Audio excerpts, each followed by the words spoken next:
नमस्कार, मैं धनंजय कुमार द नागरिक में आपका स्वागत है। हमारे साथ हैं प्रोफेसर जबरीमल पारख साहब। सर नमस्कार आपको। पारख साहब के बारे में पिछले एपिसोड में मैंने बताया था कि पारख साहब जो है प्रोफेसर रहे, लंबे समय तक अध्यापन का काम किया, इग्नू में 30 साल पढ़ाया, कई सारी किताबें लिखी है और साहित्य के अलावा सिनेमा पर उनका जबरदस्त दखल है।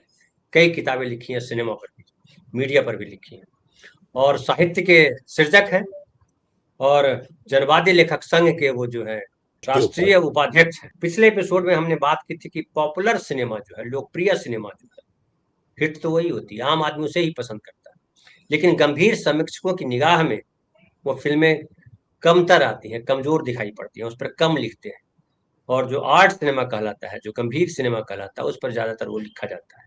लेकिन पारख साहब ने गंभीर सिनेमा के अलावा पॉपुलर सिनेमा पे भी खूब बढ़िया लिखा, खूब मजबूती से लिखा और एक तरह से स्थापित किया कि जो पॉपुलर सिनेमा है केवल हवा हवाई नहीं है, बल्कि पॉपुलर सिनेमा जो है वो आम आदमी से उसका कनेक्ट है, तभी तो वो हिट होती है। और वो भी आम आदमी का जो जीवन का यथार्थ है उसको कहीं ना कहीं टच करती है। अब उसका प्रेजेंटेशन कैसा है वो अलग सवाल है। तो आज हम उसी पर बात करेंगे पारख साहब के साथ। पारख साहब बताएंगे कि जो प्रेजेंटेशन के स्तर पर वो आम आदमी के कितना दूर या कितनी फैंटेसी में चला जाता है, यथार्थ को किस तरह से छोड़ देता है या यथार्थ को इस तरह से प्रेजेंट करता है कि वो मनोरंजन केवल बनकर रह जाता है, उसके जीवन का हिस्सा। ऐसा लगता है कि उसका जीवन का हिस्सा तो है, लेकिन उसको एक पलायनवादी तरीके से प्रेजेंट किया जाता है। आज उस पर बात करेंगे। सर आगे बात करें। हाँ, नमस्कार सभी देखने सुनने वालों को। धनंजय जी आपको भी नमस्कार। हमने पिछली बार इस मुद्दे पर बात की थी कि जो पॉपुलर सिनेमा है, जो लोकप्रिय सिनेमा है, उसका क्या हमारी वास्तविकता से, हमारी जीवन की वास्तविकता से संबंध होता है, यथार्थ से संबंध होता है। और उसको हमने दो फिल्मों के उदाहरण से भी समझने की कोशिश की थी, मदर इंडिया और शोले के माध्यम से। आज भी जरूरत हुई तो हम कुछ फिल्मों का उदाहरण बीच बीच में देंगे, लेकिन मुख्य मुद्दा आज का यह है कि यथार्थ से जो संबंध होता है वो किस तरह का होता है। क्या वो यथार्थ को यथावत, यानी जैसा यथार्थ है उसको ठीक उसी रूप में प्रस्तुत करता है, या उसको बदले हुए रूप में प्रस्तुत करता है। और ये बदला हुआ रूप जो है इसके पीछे किस तरह की प्रेरणा काम करती है, किस तरह की परंपरा काम करती है, इसको भी हम समझने का प्रयास करेंगे। ये हमें हमेशा ध्यान रखना चाहिए कि ये सही है कि सिनेमा एक ऐसा तकनीकी माध्यम है जो हमें पश्चिम से प्राप्त हुआ है। आप जानते हैं कि फिल्म की शुरुआत जो है वो फ्रांस से हुई थी, पेरिस से। पेरिस के दो भाई लूमियर ब्रदर्स जो हैं, उन्होंने सबसे पहले इसकी शुरुआत की और उसके बाद में दूसरे लोग उसमें कुछ न कुछ जोड़ते चले गए। इसलिए यह कहा जा सकता है कि सिनेमा जो माध्यम है वो भारत में पश्चिम से आया है, न कि भारत की अपनी देन है। लेकिन इस बात को भी इस संदर्भ में ध्यान रखने की है कि भारत में सिनेमा भले ही पश्चिम से आया हो, लेकिन वो बहुत बाद में नहीं आया। 1995-96 में लूमे ब्रदर्स ने पेरिस में फिल्मों का प्रदर्शन किया। उसके बाद में देश दुनिया के अलग जी अलग आप फ्लिप क्षेत्रों, कर गए। 1895, 1995 आपने बोल दिया। सॉरी, 1895-96 में उन्होंने लूमे ब्रदर्स ने अपनी छोटी छोटी फिल्में जो एक एक शॉट की होती थी उनको दिखाया था, और उसके बाद में वो जगह जगह उसके प्रदर्शन हुए। भारत में भी हुआ। भारत में भी जुलाई 1896 में बम्बई में वाटसन होटल में उस लूमियर ब्रदर्स की फिल्मों का प्रदर्शन हुआ था, और इस तरह से उसकी शुरुआत हुई। 1895-96 और 1896 से अगर हम देखें तो समय की दृष्टि से हम पीछे नहीं थे, हम लगभग उनके साथ चल रहे थे सिनेमा के माध्यम से। और हीरालाल सेन जो बंगाल के रहने वाले थे, उन्होंने 1898 में फिल्में बनानी शुरू कर दी। वो फीचर फिल्में नहीं थी, वो डॉक्यूमेंट्री या शॉर्ट फिल्में थी, लेकिन 1898 से बनानी शुरू कर दी। हम इन सब पर अभी फिलहाल नहीं जा रहे हैं। हम सिर्फ ये देखने की कोशिश कर रहे हैं कि जिन कथा फिल्मों की शुरुआत हुई, जिन फीचर फिल्मों की शुरुआत 1913 से हुई, राजा हरिश्चंद्र के नाम से, जिसे दादा साहब फाल्के ने बनाया था। और उसके बाद में वो सिलसिला चलता रहा। शुरू में मूक फिल्में बनी, यानी कि साइलेंट फिल्में थी वो, जिसमें आवाज नहीं थी, क्योंकि सिनेमा की तकनीक में तब तक आवाज का आगमन नहीं हुआ था। आवाज का आगमन हुआ था 1928 में, और भारत में भी उसके 1-2 साल बाद ही आवाज वाली फिल्में, जिन्हें सवाक फिल्में कहते हैं वो, या टॉकी कहा जाता है जिन्हें, उसके बनने की शुरुआत हो गई थी। और भारत में पहली सवाक फिल्म जो है 1931 में आलम आरा के नाम से बनी थी। ये आप सब लोग जानते हैं। देखना यह है कि वास्तव में जब हम फिल्में बनाना हमने शुरू किया, तब क्या हम फिल्मों के कथानक उनका भी अनुकरण पश्चिम से कर रहे थे? नहीं। ये बहुत महत्वपूर्ण बात है जो मैं कहने जा रहा हूं, कि फिल्मों के कथानक का, फिल्मों की कहानियों के लिए हमने पश्चिम की तरफ नहीं देखा। हमने कुछ अप्रत्यक्ष प्रेरणाएं तो ली, जैसे जब राजा हरिश्चंद्र बनाई गई दादा साहब फाल्के के द्वारा, तब उन्होंने उससे पहले एक फिल्म देखी थी जो ईसा मसीह के जीवन पर थी, और उन्हें लगा कि अगर पश्चिम में ईसा मसीह पर फिल्म बन सकती है, तो हमारे यहाँ भी जो माइथोलॉजिकल कहानियां हैं उन पर फिल्म बनाई जा सकती है। और राजा हरिश्चंद्र उन्होंने बनाई, और न केवल राजा हरिश्चंद्र बनाई, बल्कि उस पूरे साइलेंट एरा में जो 1934 तक इस तरह की फिल्में बनती रही, उसमें ज्यादातर फिल्में जो है वो माइथोलॉजिकल कहानियों पर, पौराणिक कहानियों पर बनी। हम उसके डिटेल में जाने की जरूरत नहीं है, लेकिन यह एक महत्वपूर्ण बात है। लेकिन उसी समय जब साइलेंट एरा की फिल्में बन रही थी, ठीक उस समय भारत के दूसरे हिस्सों में भी फिल्में बननी शुरू हुई। वो मूक फिल्में थी, साइलेंट फिल्में थी, लेकिन उसमें कुछ फिल्में ऐसी भी थी जो सामाजिक सवालों पर थी। जैसे बिलेत फरात करके एक फिल्म बनी, यानी फॉरेन रिटर्न, जिसे हम कहते हैं फॉरेन रिटर्न, विदेश आया हुआ। या इसी तरह से कुछ फिल्में ऐसी भी बनी जो बिल्कुल सामाजिक समस्याओं पर थी। एक अछूत समस्या पर थी, जिसमें एक ब्राह्मण लड़के की दलित लड़की से प्रेम होता है और उसके विवाह को लेकर समस्या आती है। बाद में सवाक दौर में बॉम्बे टॉकीज ने, आप जानते हैं कि अछूत कन्या नाम की फिल्म बनाई थी, जिसमें अशोक कुमार और देविका रानी थी। तो इस तरह से ऐसा नहीं है कि सिर्फ पौराणिक कथाओं पर फिल्में बनी, पौराणिक कथाओं से अलग भी फिल्में बनी।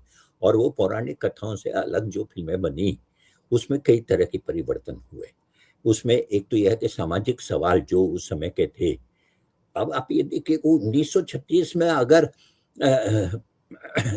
अछूत कन्या बनती है, तो उसके पीछे क्या कारण है? उसके पीछे कारण यह है कि उस समय भारत के आजादी के आंदोलन के साथ साथ कुछ सामाजिक आंदोलन भी चल रहे थे, और उस सामाजिक आंदोलन के अंदर यह सवाल भी पैदा हुआ था कि क्या आजाद भारत जब भी आजाद होगा, तब जिन्हें पिछड़े हुए कहा जाता है, जिन्हें दलित कहा जाता है, जिन्हें अछूत कहा जाता है, उन्हें भी वे नागरिकता के समान अधिकार प्राप्त होंगे जो उच्च जातियों को प्राप्त होंगे। तो यह एक बड़ा सवाल था, और इसी कारण से आपको ध्यान है कि जो आंदोलन हुआ और जो सवाल उठे, उसके कारण गांधी और अंबेडकर के बीच में एक पूना पैक्ट करके एक समझौता हुआ था कि जो चुनाव होते हैं, उस चुनाव में दलितों को किस तरह के अधिकार मिलेंगे और क्या होगा।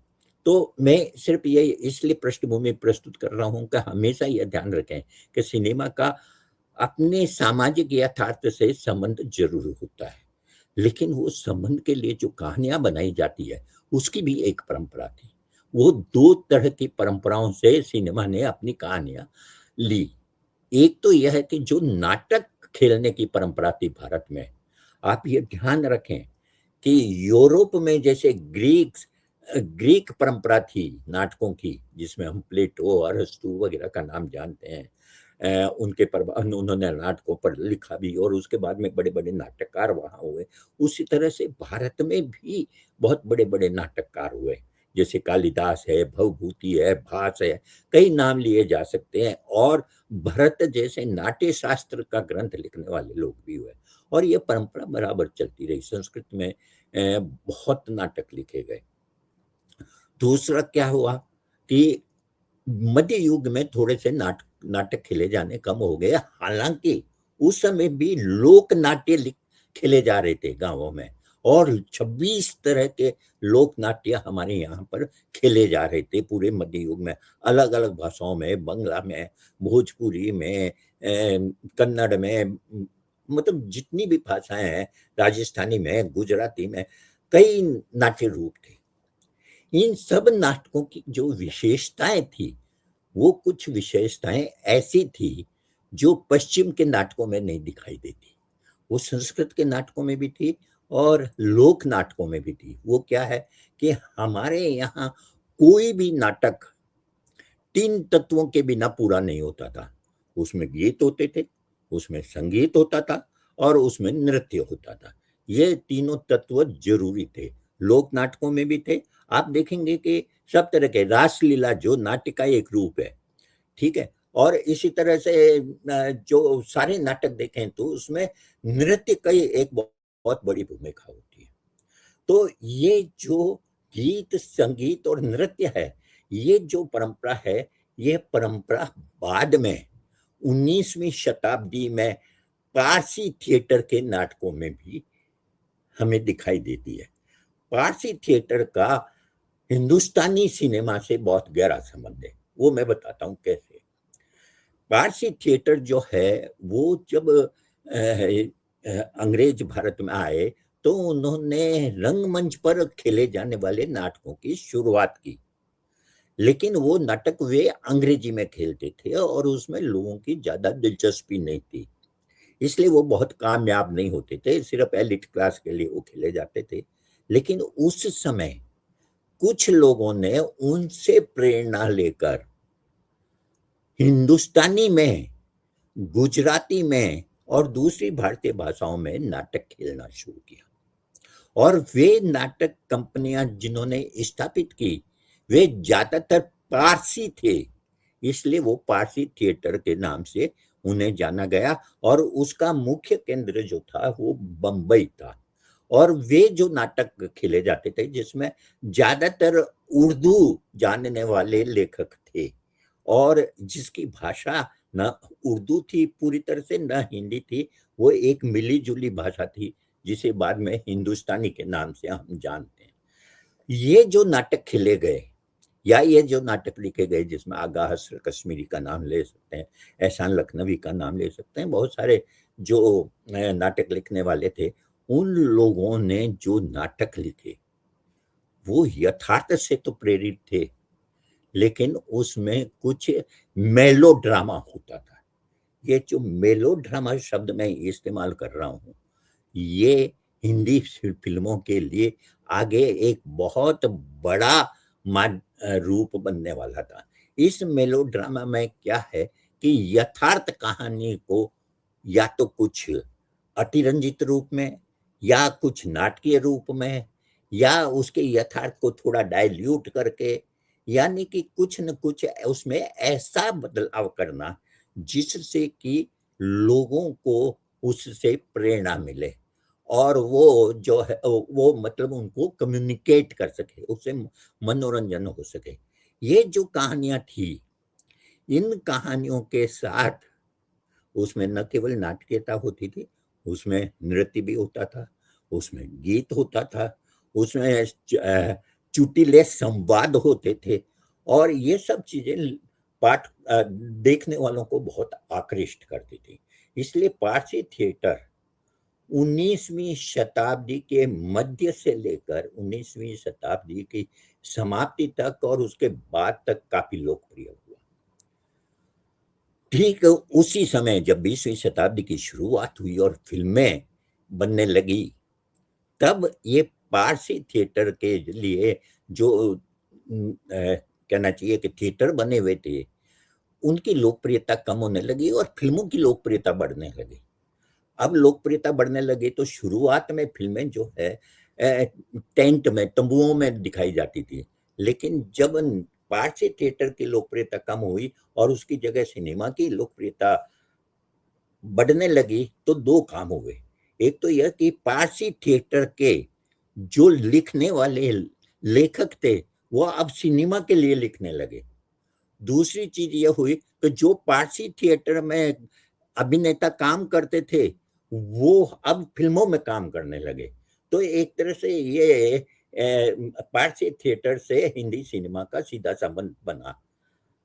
आप देखेंगे कि जो फिल्मों की कहानियां थी शुरुआती, क्योंकि पारसी थिएटर में भी माइथोलॉजिकल कथाएं बहुत होती थी। आप देखेंगे कि शुरुआती जो मूक फिल्म है वो माइथोलॉजिकल कथाओं पर है, पौराणिक कथाओं पर है। दूसरी चीज ये है कि पारसी थिएटर ने ऐसी बहुत सारी लोकप्रिय कथाओं को लिया, जैसे लैला मजनू की कथा है, श्री फरहाद की कथा है, या अरेबियन नाइट्स की कहानियां हैं। इन सब को नाटकों के अंदर प्रस्तुत किया था। उसको फिल्मकारों ने भी अपनाया और उसमें उस पर फिल्में बनाई।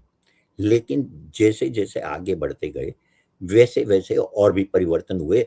लेकिन पारसी थिएटर का जो ये स्ट्रक्चर था कहानी प्रस्तुत करने का, मेलोड्रामाई स्ट्रक्चर, मेलोड्रामाई मतलब यथार्थ को थोड़ा सा अतिरंजित रूप में प्रस्तुत करना, यथार्थ जैसा है वैसा नहीं। आपको मैं इसका एग्जाम्पल देता हूँ। उस समय आजादी का आंदोलन चल रहा था और आजादी के आंदोलन के दौरान ही हिंदू मुस्लिम संबंधों को लेकर भी कई सवाल पैदा हो रहे थे। आगा हस्र कश्मीरी ने इससे प्रेरित होकर एक नाटक लिखा, यहूदी की लड़की। यहूदी की लड़की जो है उसमें हिंदू मुसलमान नहीं थे, यहूदी थे और गैर यहूदी थे और उनके बीच का झगड़ा था।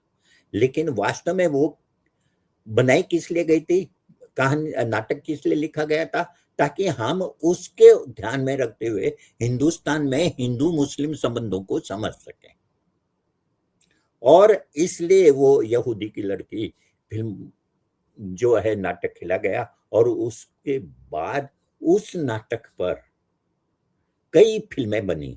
यहां तक कि बिमल राय जैसे महान फिल्मकार ने भी यहूदी नाम से फिल्म बनाई जिसमें मीना कुमारी और दिलीप कुमार थे। कहने का मेरा मतलब यह है कि उस जमाने में भी जब पारसी थिएटर के नाटक खेले जा रहे थे तब भी उनका संबंध यथार्थ से टूटा नहीं था। यह हमेशा ध्यान रखना चाहिए कि मनोरंजन जो होता है वो किसी ऐसी चीज से हम मनोरंजन हासिल नहीं कर सकते जिसका यथार्थ से कोई संबंध ना हो। हम कोई ऐसी चीज की इमेजिनेशन भी नहीं कर सकते, कल्पना भी नहीं कर सकते जिसका यथार्थ से संबंध ना हो। हमेशा हम जो कल्पना करते हैं, जो इमेजिनेशन करते हैं, उसका कोई न कोई डोर, कोई न कोई धागा हमारी यथार्थ से जुड़ा होता है।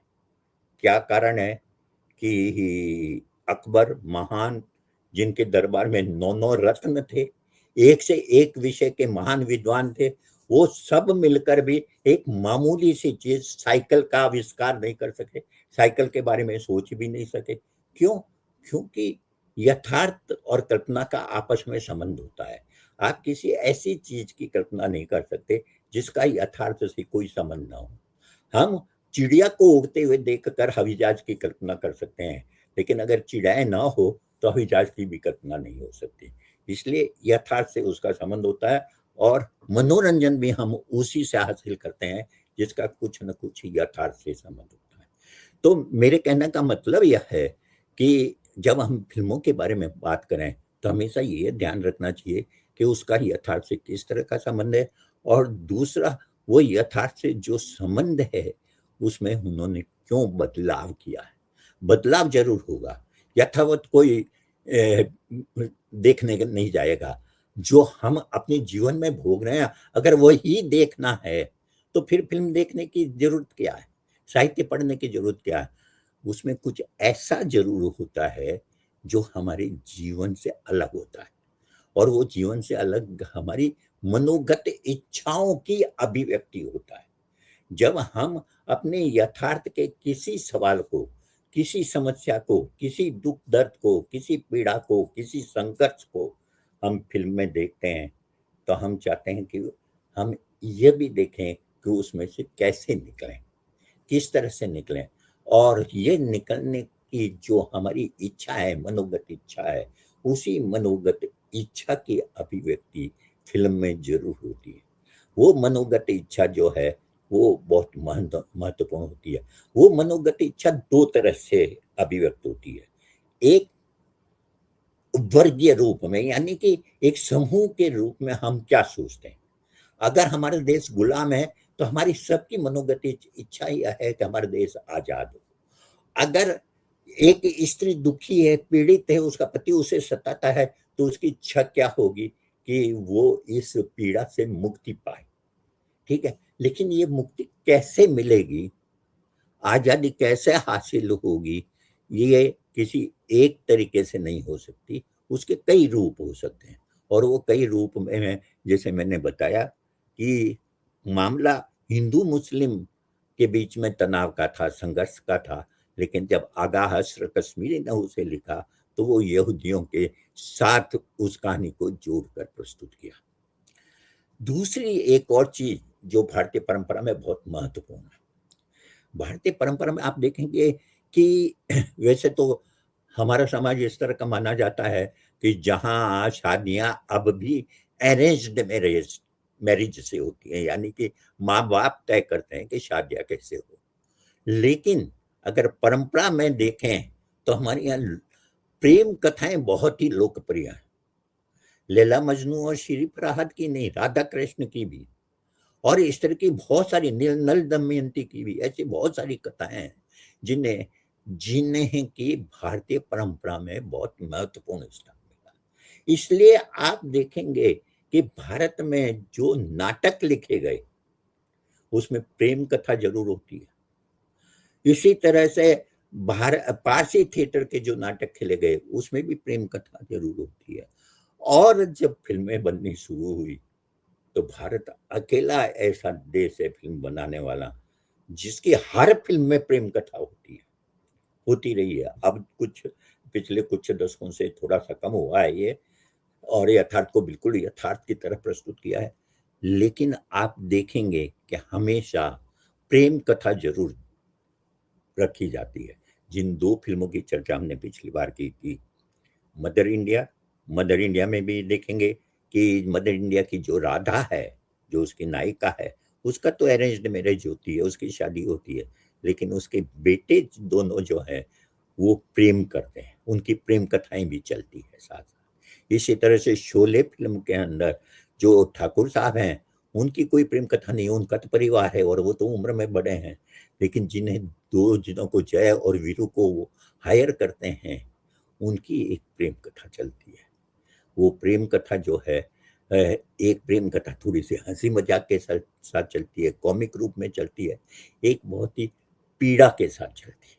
और इस तरह से आप देखेंगे कि भारतीय जो स्ट्रक्चर है सिनेमा का, मनोरंजन का, उसका यथार्थ से भी संबंध है और उसका उस प्रस्तुति से भी संबंध है जिसका संबंध हमारी पूरी परंपरा से है। और वो परंपरा से होने के कारण ही लोग उसके साथ अपने को जोड़ पाते हैं। अगर कई लोग कहते हैं कि भाई भारतीय फिल्में क्या है, भारतीय फिल्मों में नाच गाने होते हैं, कोई जीवन में ऐसा होता है क्या? कभी जीवन में होता हो या ना होता हो, लेकिन भारतीय परंपरा में जरूर होता है। और नहीं, हम हमारे मन में तो होता ही है, और जीवन में हमारे हो मन कि में ना हो, होता है। हमारे मन में तो होता ही है। बिल्कुल बिल्कुल। आप फिल्म में जब किसी नायिका को पीड़ा से गाते हुए देखते हैं तो लगता है कि जैसे हमारे दिल की आवाज उसमें से निकल रही है, नायक हो या नायिका। जब वो उल्लास में डांस करते हैं मिलजुल के, होली के दिन, दिवाली के दिन और किसी त्योहार के दिन, तो लगता है कि हम भी उसमें शामिल हैं। हिंदुस्तान ही एक ऐसा देश है, हिंदुस्तान की सिनेमा ही एक ऐसा माध्यम है जहां पर फिल्मों में जो गाने शामिल किए जाते हैं बाद में 10 20 50 साल तक स्वतंत्र रूप से बजते रहते हैं और लोग स्वतंत्र रूप से सुनते रहते हैं। फिल्म से उनका संबंध भी रहता है और फिल्म से उसका अलग होकर भी उनकी स्वतंत्र यथा बन जाती है। तो फिल्मों के बारे में जब हम बात करें तो हमें अपनी परंपरा का भी, हमारे समय के यथार्थ का भी ध्यान रखना चाहिए। फिल्में यथार्थ से जितनी जुड़ी होती है वो एक फैंटेसी क्रिएट करती है, एक ऐसी फैंटेसी जो हमारी इच्छाओं की अभिव्यक्ति होती है और हमारी इच्छाओं की अभिव्यक्ति होती है, इसलिए हमें वो बहुत प्रिय है और इसलिए हम हिंदुस्तान की कल्पना हिंदुस्तानी सिनेमा के बिना नहीं कर सकते। बहुत बढ़िया सर, बहुत बढ़िया। आपने जितना डिटेल में और जितना बढ़िया बारीक तरीके से, आपने बारीकियों का भी बड़ा ध्यान रखा, और इससे ये पिछला एपिसोड भी और ये एपिसोड, मुझे लगता है सिनेमा को जो समझना चाहते हैं, जो सिनेमा के विद्यार्थी हैं, जो सिनेमा लिखना चाहते हैं या सिनेमा करना चाहते हैं या सिनेमा को देखते हैं, उनके लिए बड़ा आवश्यक है कि ये एपिसोड आपकी बातों को सुना जाए गंभीरता से और उस पर मनन किया जाए। मैं तो सिनेमा का पत्रकार रहा हूँ लंबे समय से, लेकिन आप बनाया अध्यापन भी में है जुड़े आपने, हुए। जी। फिल्म लेकिन जिस बनाया भी है, बारीक लिखा भी है। बनाया भी है, बिल्कुल सही है, बिल्कुल। मैंने फिल्में बनाई भी है, फिल्में लिखी भी है, सीरियल बनाया, सीरियल लिखा भी है। बिल्कुल आप सही कह रहे हैं। लेकिन जितनी बारीकी से आपने तथ्यों को रखा और इतिहास के साथ, हमारी परंपराओं के साथ, हमारे भारतीय कैसे सिनेमा यहाँ आया और सिनेमा में किस तरीके से पारसी थिएटर हो, चाहे धार्मिक आख्यान हो, पौराणिक आख्यान हो, या समाज का यथार्थ हो, और समाज का यथार्थ किस तरह से प्रस्फुटित होता है पर्दे पर, किस तरह से प्रेजेंट किया जाता है, बहुत बारीक और बढ़िया तरीके से आपने रखा सर। मुझे लगता है कि जो सिनेमा को पढ़ना चाहते हैं, जो विद्यार्थी हैं, चूंकि आजकल तो सिनेमा विद्यार्थी पढ़ भी रहे हैं, जो जर्नलिज्म को पढ़ाई कर रहे हैं, जो पत्रकारिता पढ़ रहे हैं, उन दोनों के लिए बड़ा महत्वपूर्ण है। बहुत बहुत धन्यवाद सर, और फिर अगले एपिसोड में हम बात करेंगे सर के साथ अगले विषय पर। बहुत बहुत धन्यवाद सर आपका। धन्यवाद आपका भी।